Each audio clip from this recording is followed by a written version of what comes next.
શિયાળામાં ઠંડી એટલી પડતી હોય છે કે હર્બલ ટી કે કાવો પીવો જ પડે. અને આ કાવો એવો છે કે શરદી કફમાં તરત જ તમને રાહત આપશે. તો એક પેન લઈ લીધું છે, તેમાં પાણી ગરમ કરવા મૂકી દીધું છે. અહીંયા મેં આદુ, અજમો લીધો છે, વરિયાળી લીધું છે, વરિયાળીની સાથે ઇલાયચી, મરી, ગોળ લીધો છે, લીંબુ, ફુદીનો, તુલસી અને તજ લીધા છે. આટલાથી આપણે કાવો બનાવવા જઈ રહ્યા છે. પાણી ઉકળી ગયું છે, તો એમાં થોડી વરિયાળી અને અજમો લીધો છે તે આપણે એડ કરી દઈશું. હવે એમાં તજ અને ફુદીના અને તુલસીના પત્તા ઉમેરી દેવાના છે. હવે આમાં ઇલાયચી મેં ફોલીને લઈ લીધી છે તે એડ કરી દઈશું. આદુને છીણીને લઈશું જેથી તેની ફ્લેવર પ્રોપર આવે.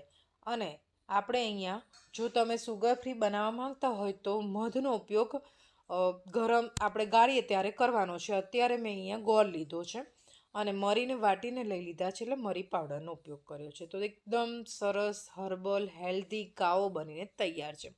મારા ઘરમાં ગુલાબ પણ હતા, તો થોડી ગુલાબની ફ્લેવર આવે, કાશ્મીરી કાવા જેવી સ્ટાઇલથી મેં બનાવ્યો છે, એટલે અહીંયા મેં ગુલાબની પત્તીઓ નાખી દીધી છે અને ઉપરથી લીંબુનો રસ.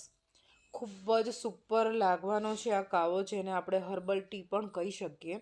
શિયાળા માટે ખૂબ જ ગુણકારી છે. શરદી, કફ અને ખાંસીમાં તરત જ રાહત મળી જાય છે.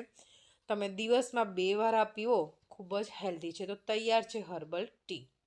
લાઈક અને શેર કરવાનું ભૂલતા નહીં. ઘરે ચોક્કસથી બનાવજો.